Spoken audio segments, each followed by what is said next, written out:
Marcus Ericsson, Swedish racing driver, to win championship GP2.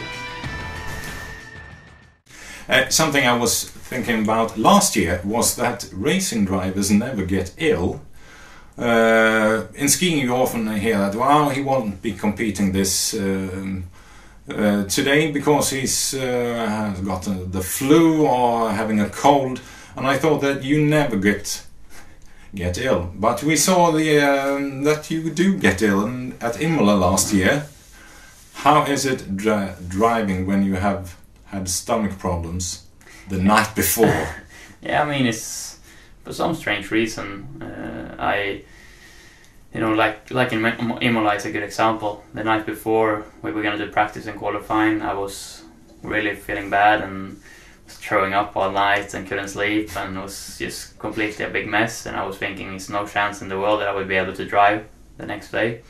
But for some reason, the body sort of switches on and goes into fight mood or race mood or whatever, and it just sort of takes away the problems. Of course, you're a bit weak, but you sort of, for me, I always, when it's race day, sort of, even if I have a bad cold or whatever, it just sort of shuts off for a couple of days and then it comes back after the weekend. It's really strange, and I cannot really describe it, but yeah, like in Imola, I never thought I would be able to drive, but the next day I was fine enough to do it. So it's strange, but that's the way it is for me. So to conclude, even racing drivers get ill from time to time. Yeah, it was terrible. Speaking of terrible, when we were at Monza in September, I think, that was terrible. It was 31 degrees centigrade. The paddock area was asphalt, of course, and I was suffering. I was constantly looking for shade. I was constantly drinking, constantly complaining, I think. And then I felt I felt for you, because when I was shouting it's too warm in my t-shirt, you put on your Nomex suit and your race suit and your gloves and your helmet. Must be torture. Yeah, I mean, to race in the places like that and when it's really warm, it's very tough. Especially before the race, when you have to sit in the car and everything is standing still and it's sort of boiling inside the cockpit. But you know, it's the same for everyone. You just need to get used to it and get through it. And for me anyway, when I drive, when I get out, when I start the engine and you start to drive, you don't really think about the heat or that you're tired. You know, you're so focused on doing the driving, so you don't really have a problem with it. But always for me, when it's really a warm race and really tough physically, you do the race, and then the moment you go over the finish line and you finish the race, you just switch off everything and you just want to get out because you get headache and you get feeling bad and everything like that. But you have it in race mood. The body's in race mood until the finish line, and then you feel the tiredness and everything like that. But usually I don't have a problem with driving in the heat. But of course it's always nicer when it's 20 degrees and not so hot. It's like doing workout in a sauna then. Yeah, more or less, yeah. And speaking of sauna, do you still go to Jacques Villeneuve's torture chamber? You mean down in Austria? Yeah, tell us a bit about it. Yeah, I mean, I work with a trainer called Irvin Gullner.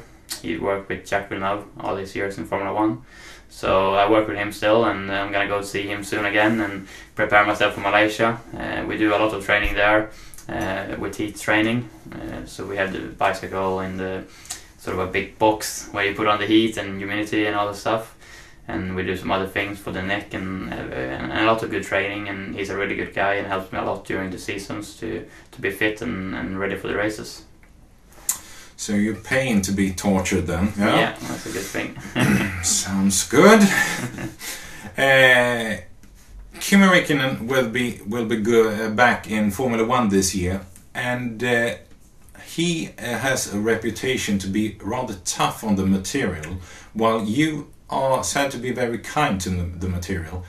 If you compare the telemetry between you and, for example, Bird, obviously because you were in the same team, does it show on the telemetry that you are kind to the material?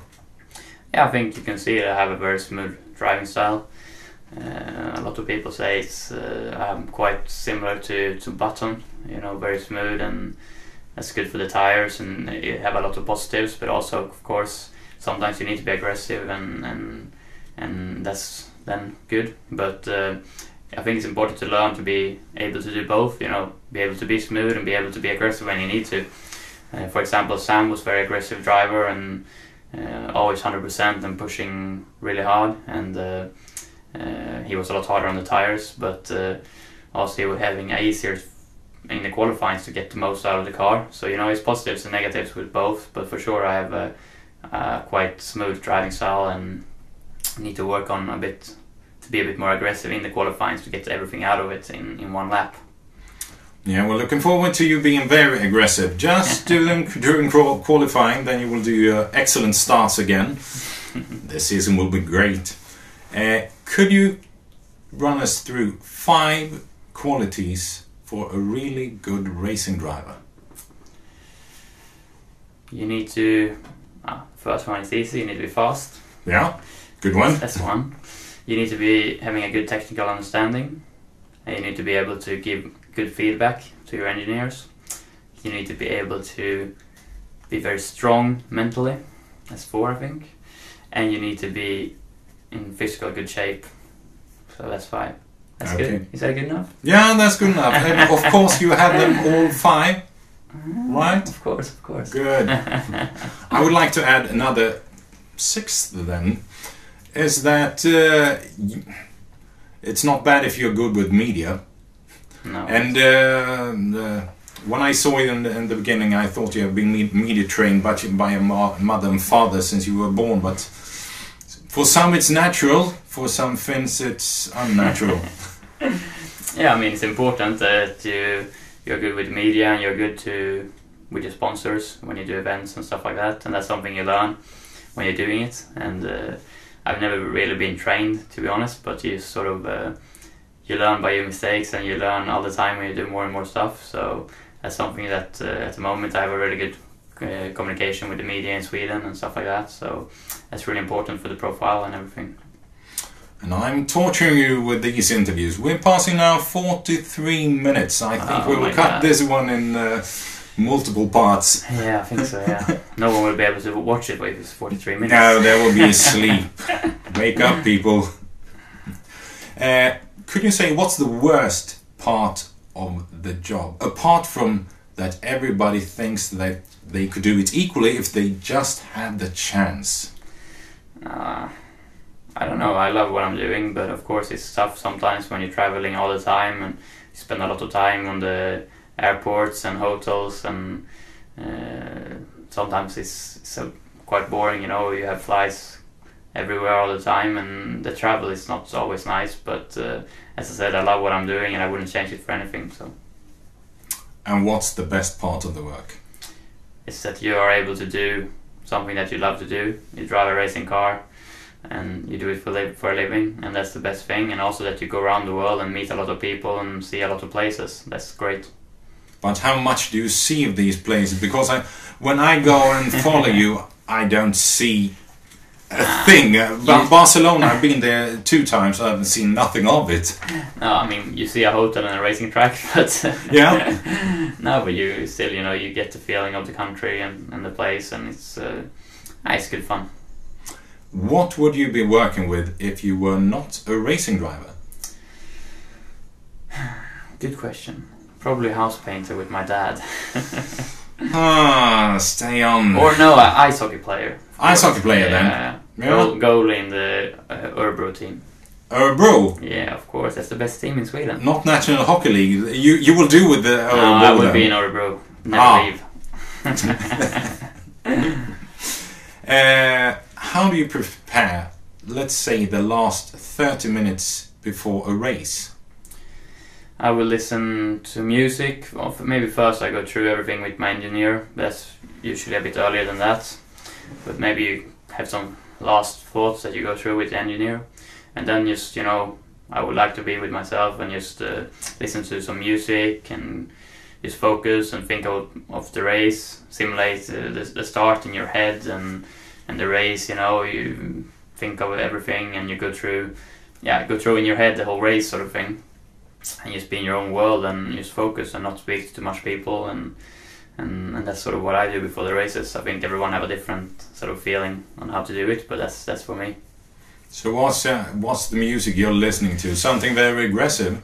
Yeah, usually quite aggressive. Yeah, it's not like it's ballads going on in the ears. You need to have some to get you pumped up. But yeah, it's like rock, dance, pop, different. Whatever is good at the moment, I think. As a racing driver, you obviously need to be very focused. And I think you've been focused since your karting years. Do you feel that you ever had to sacrifice anything to do this? Yeah, I mean, it's you live a very different lives to your friends. They can book a trip in half a year before you go. They can book a 2-week trip with the friends going on a holiday, for example. And that's something that I can never do, because I knew that you can never plan more than a week ahead, because it can always comes up something with the racing. So yeah, it's that's something that you have to sacrifice. But to be honest, I don't mind it. I love what I'm doing, as I said. So great. So in the 2012 GP2 lineup, apart from you, pick 3 drivers that you think has what it takes to take the step to Formula 1. I mean, in GP2 all the drivers are really good and competitive, but I think for me this year the biggest competition is probably gonna be, I mean now it's not, I don't think it's even half of the field is confirmed yet, but I'm sure that Balsecchio will be strong in the Dams car, and both ART cars is gonna be strong with Calado and Gutierrez, and then I'm sure it's gonna be a lot more drivers that's gonna be up there and fight for wins and be good in the championship. So it's never easy in GP2, and it's not gonna be this year either. Well, we're looking forward to a 1-2 finish with the iSport on top, and anyway. Yeah, and also Palmer, of course, in the iSport car. I think he's going to be quick, and he's going to be a good teammate. Yeah. A bit odd question, this one. If you had the opportunity to host a party with 5 people, living or deceased, which one would you pick and why? It's a difficult one. Yeah? I don't know really, but let's think then. I would pick Valentino Rossi. Yeah. Kimi Räikkönen. No, not Kimi. Kimi? No, not Kimi, okay. Yeah, he could be he great could hang fun. around. Yeah. Ronnie Peterson. Yeah, good choice. It's a good one. No, it's only racing. I need to have something else than racing. Lady Gaga. Muhammad Ali. Muhammad Ali? He would be a good fun, maybe. A young Muhammad Ali, yeah, then okay, I think. One, yeah. And then I have one more left. Yeah. Choose wisely. Let's take someone. Yeah, that's difficult. I don't know. Last one. Maybe a good hockey player. Who should we take? From Örebro then? No, maybe Jarmo Myllys. Jarmo Myllys, okay. Finnish goalie that was in Luleå. He was cool. He was my big idol in the ice hockey when I was a kid. Yeah? So, yeah. Let's invite him as well. Okay, we have had 50 minutes of recording. My throat is getting rather sore now. Let's have a last tricky question. Yeah, let's do it. There has been talks in the media about your hairdo. Yeah. I can't figure out why they can't write something proper. But what would it take for you to shave off your hair? I wouldn't do that. It's my profile, you know. I have the blonde hair, long hair. That's me. So, I mean, I could cut it a bit shorter, but not shave it off. I'm from Sweden. I'm blonde. Yeah, good. Keep it just the way you have it. Thank you for this interview, and best of luck in 2012. Thanks.